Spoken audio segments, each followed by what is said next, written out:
Vamos falar de um assunto importantíssimo que está dominando todo o noticiário, porque de fato é muito grave, que é a guerra lá no Oriente Médio, a guerra em Israel. Eu queria chamar a Silvia Steiner para participar com a gente aqui da conversa. Olá, Silvia, boa noite para você. Obrigado por aceitar o convite. Boa noite, muito obrigada por me convidar. Toledo, a Silvia ela é jurista, foi juíza do Tribunal Penal Internacional, o TPI, que fica em Haia, entre 2003 e 2012.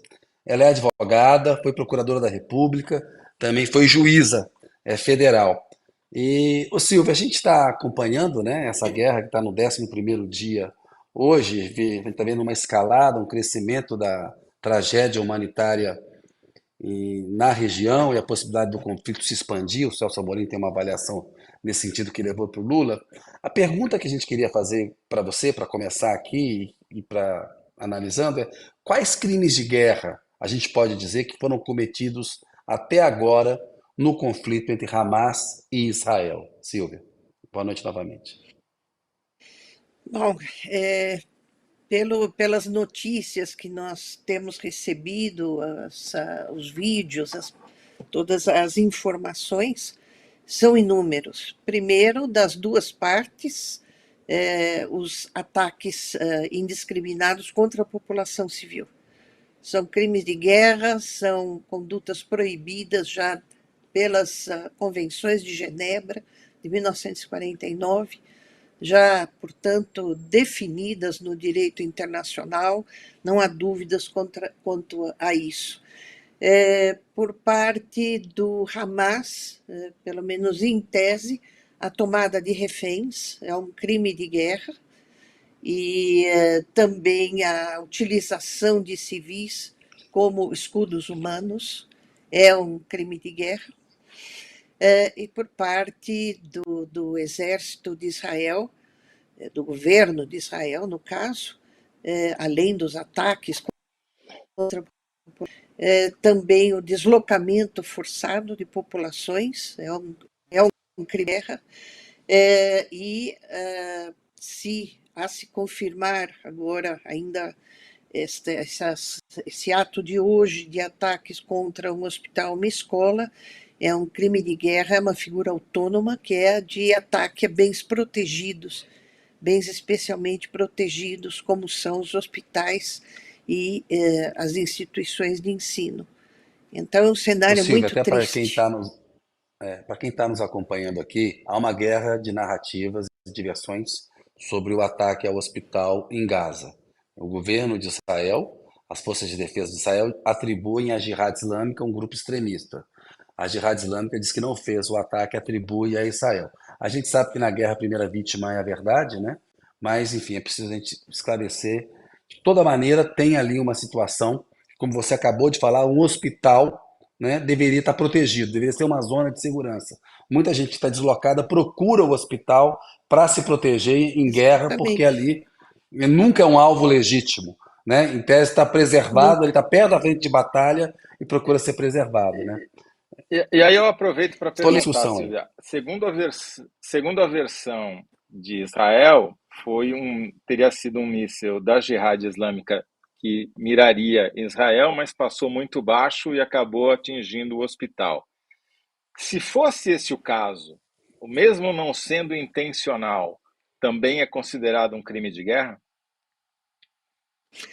Bom, a Jihad Islâmica, até onde sabemos, por isso que eu sempre faço a ressalva, até onde sabemos, Claro. porque, como Kennedy mencionou, também há uma guerra de versões, não é?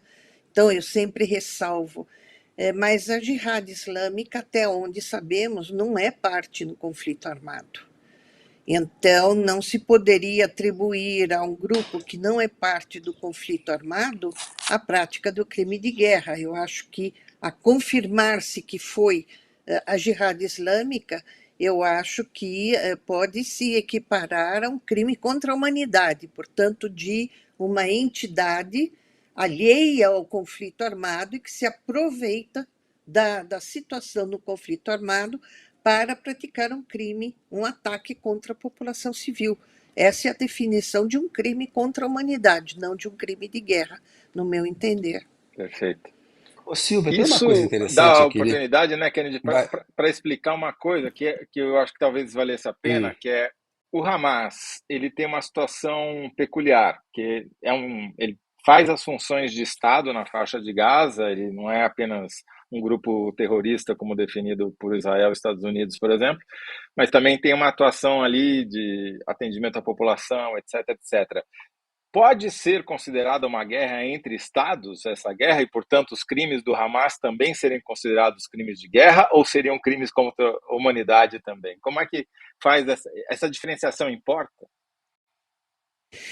Bom, ela pode importar se ao final das investigações ficar demonstrado que o Hamas, além de não ser um Estado em si mesmo, mas não atua como um Estado, então poderia, em tese, ser considerado um conflito armado de caráter não internacional, o que poderia levar à não configuração de determinados crimes.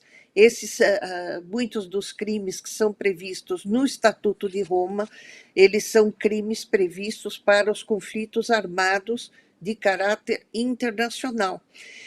Mas eu creio que, nesse aspecto, a Palestina como um todo, pelo menos perante o Tribunal Penal Internacional, ela já foi reconhecida como um Estado. E o Hamas está atuando em nome da população palestina. Então, no meu entender, eu entendo que há crimes de guerra num conflito armado internacional, apesar do Hamas não Perfeito. ser o governo da Palestina, mas está atuando Ele não é o como governo da governo de uma Palestina, ele parte. governa Gaza. Houve uma eleição, ele governa Gaza, só para ter claro, né? Não é de todos os palestinos. Aí não tem aquela coisa, Silvia, de que, por exemplo, um grupo que se organiza como um exército regular, que tem uma cadeia de comando, que se comporta como uma força, ele pode ser levado para o TPI, independentemente de ele representar um Estado, porque ele é uma força organizada, uma força militar? Não tem essa distinção que acaba Sim. atraindo a competência para o TPI? Não, na verdade, muitos dos casos que já foram julgados pelo TPI é de grupos armados que praticam ataques ou contra forças armadas de um Estado ou contra outros grupos armados. Então, não existe essa distinção. Um grupo armado pode sim estar em conflito com um governo de um Estado e ser, portanto, considerado combatente e, portanto, sujeito às regras do direito internacional humanitário. Ou seja, não precisa Você ser falou o exército de um país. Pode ser um conflito entre um país e o grupo armado. Claramente isso. Sim, sim. Perfeito. Ou entre um grupo armado E, e outro grupo uhum, armado, desde que esse grupo armado seja um grupo semelhante a um exército, como você mesmo mencionou, que tenha uma uhum. estrutura, que tenha uma hierarquia, que tenha, atue de acordo com regras militares e que tenha o poder de ocupar parte de um Estado ou de fazer a guerra contra um Estado. Então, daí não importa a natureza jurídica desse grupo. Perfeito. Essa explicação eu acho muito Claro, boa. importante, porque isso significa que, na sua interpretação, como alguém que já foi juíza do TPI, cabe sim uma investigação e, se essa investigação confirmar os indícios, caberia um julgamento, levar a julgamento as pessoas responsáveis de um lado e de outro, é isso? Bom, já existe uma investigação aberta no Tribunal Penal Internacional desde 2019, a pedido da Palestina para investigação de crimes que teriam sido praticados por forças israelenses. E na determinação da abertura das investigações, a Procuradoria do Tribunal declarou que sim, que iria iniciar as investigações, mas que é sua obrigação investigar todas as condutas praticadas e que isso incluiria também as condutas praticadas pelo Hamas. Portanto, essa investigação já existe, está em andamento. O que resta é saber se o procurador, em face dos fatos atuais ele vai iniciar uma segunda investigação ou se vai trazer para a investigação que está em andamento também a investigação dos fatos que têm ocorrido nos últimos dias. Isso vai ser uma decisão da Procuradoria do Tribunal. O Silvia, tribunal olha só, a tem. gente está.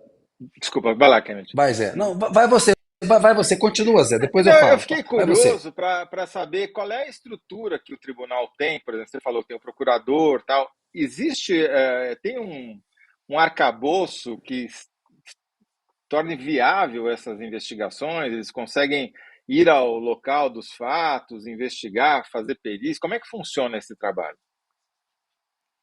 Bom, cada vez que inicia uma investigação, a Procuradoria do Tribunal monta uma equipe.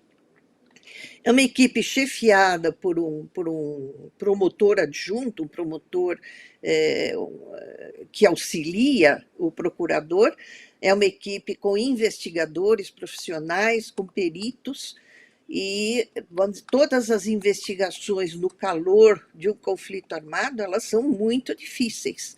Então, no começo, essas investigações, geralmente, pelo menos isso ocorreu nos casos em andamento do tribunal, ocorreu a partir da oitiva, por exemplo, de refugiados, de testemunhas que estavam no local, que presenciaram os crimes, mas conseguiram fugir para estados vizinhos, e também, é lógico, os relatórios das agências governamentais ou intergovernamentais. Então, todos esses fatos são levados em consideração.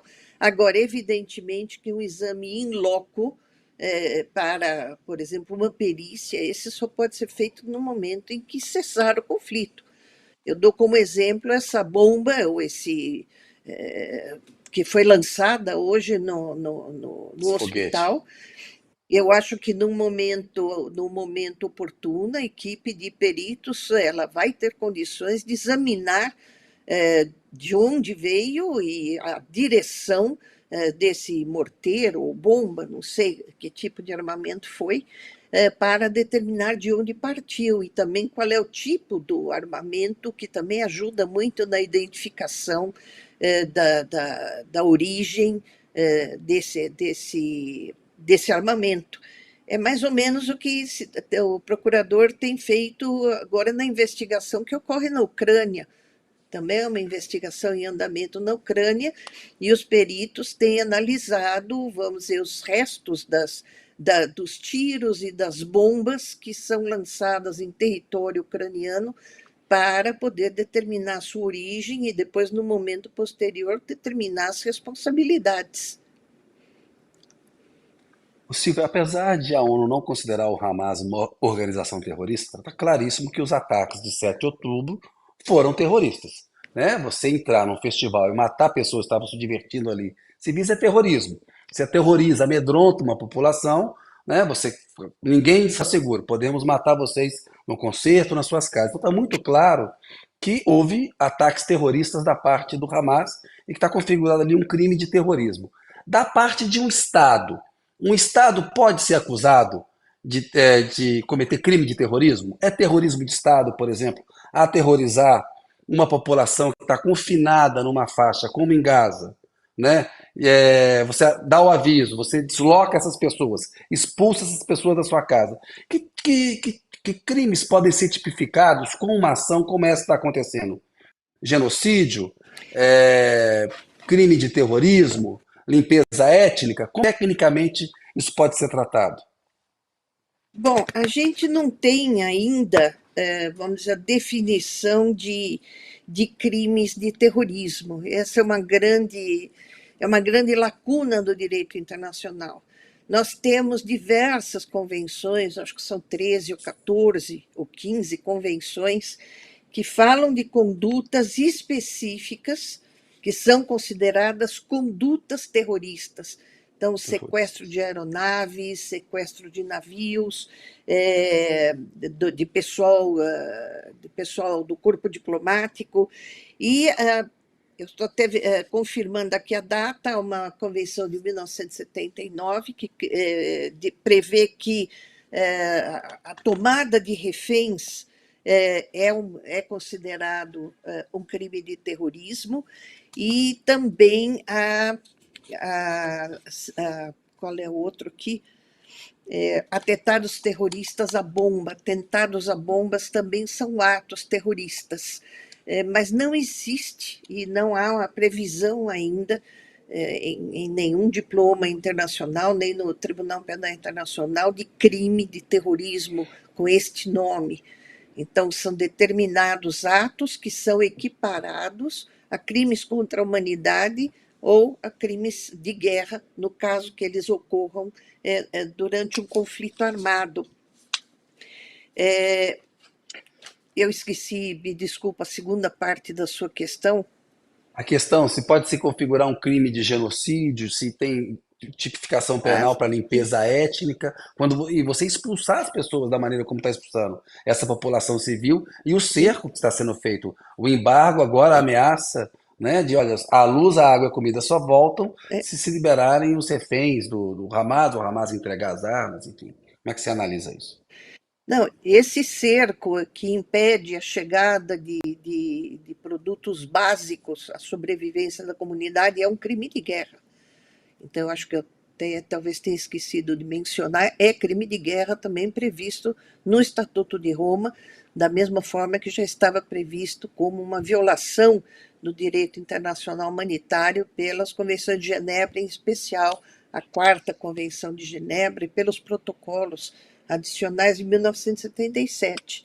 Então, efetivamente, essas condutas, elas estão tipificadas no direito internacional humanitário e no direito penal internacional.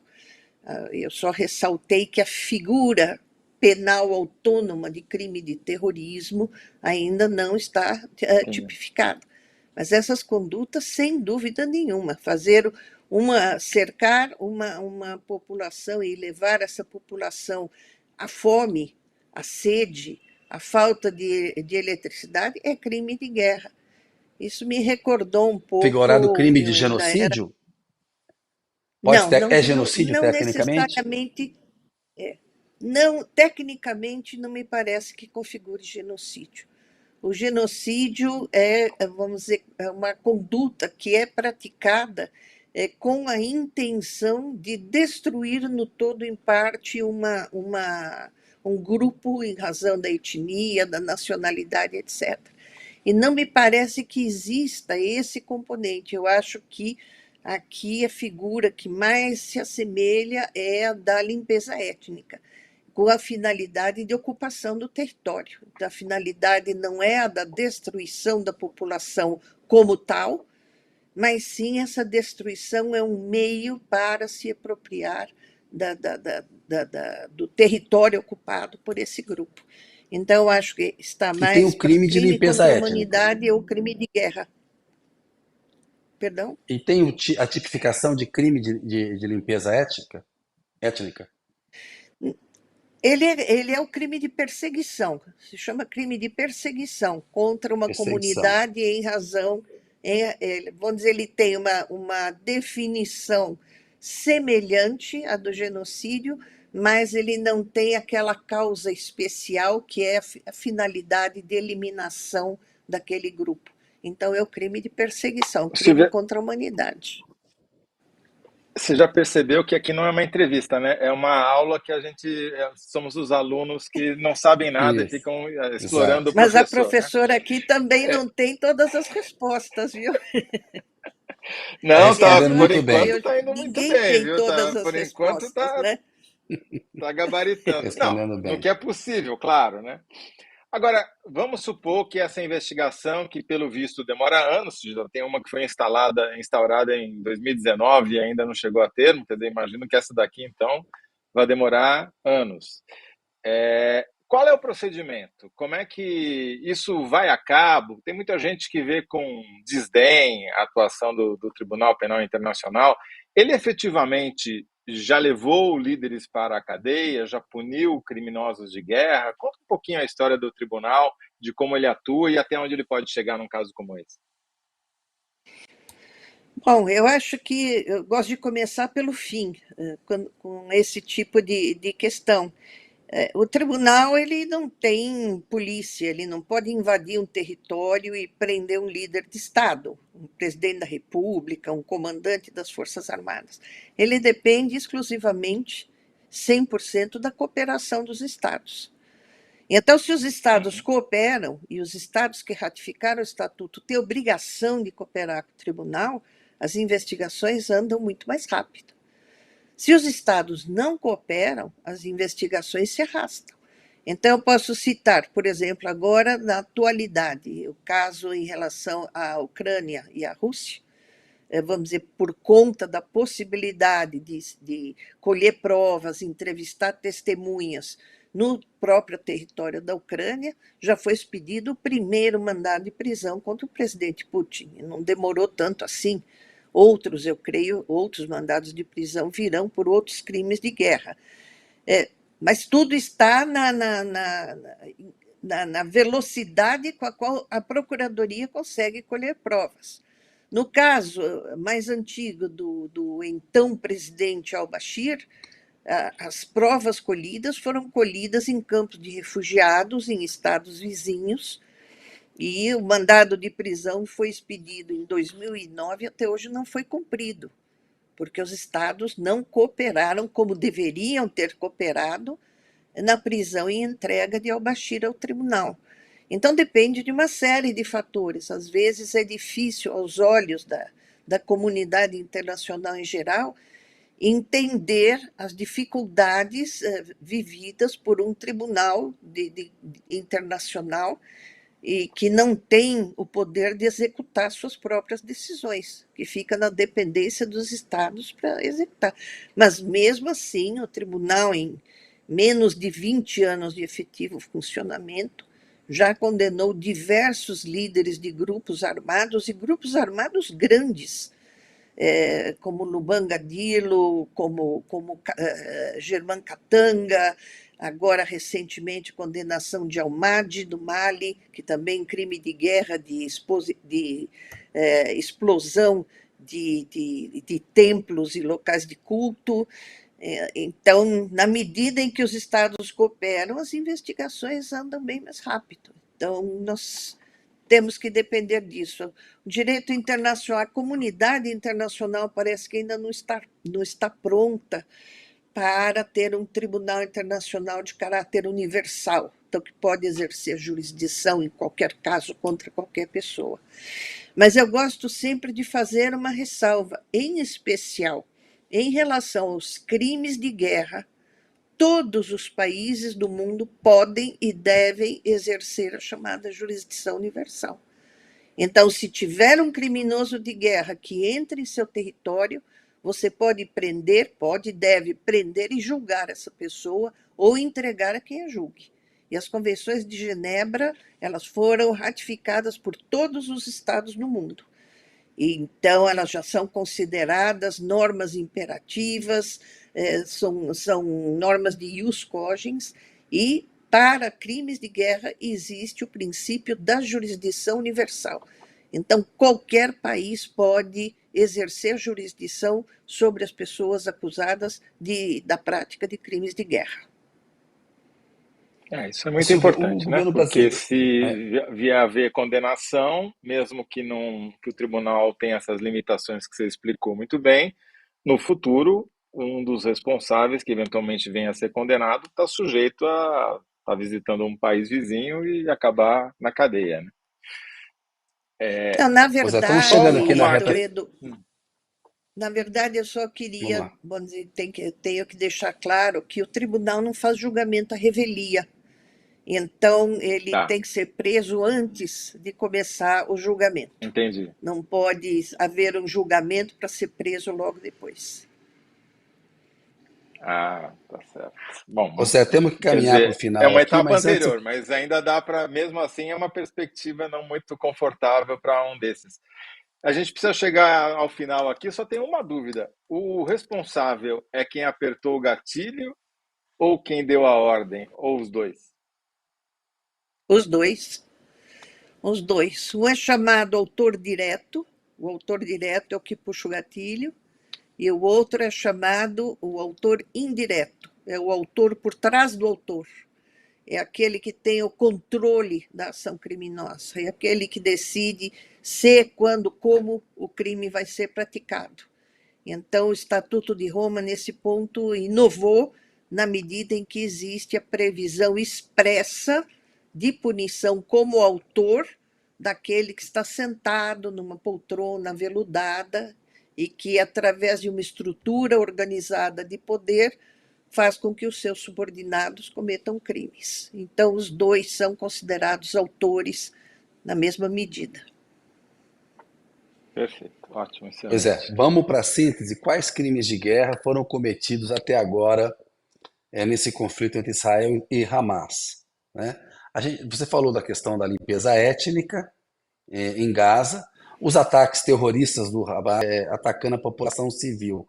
Como é que a gente podia chegar a uma síntese Acho que aí, Silvia? O que você acha? O que você destacaria? me corrija que eu vou errar, Silvia, mas é ataques a civis, cerco, privação de água e comida e deslocamento forçado e reféns, né?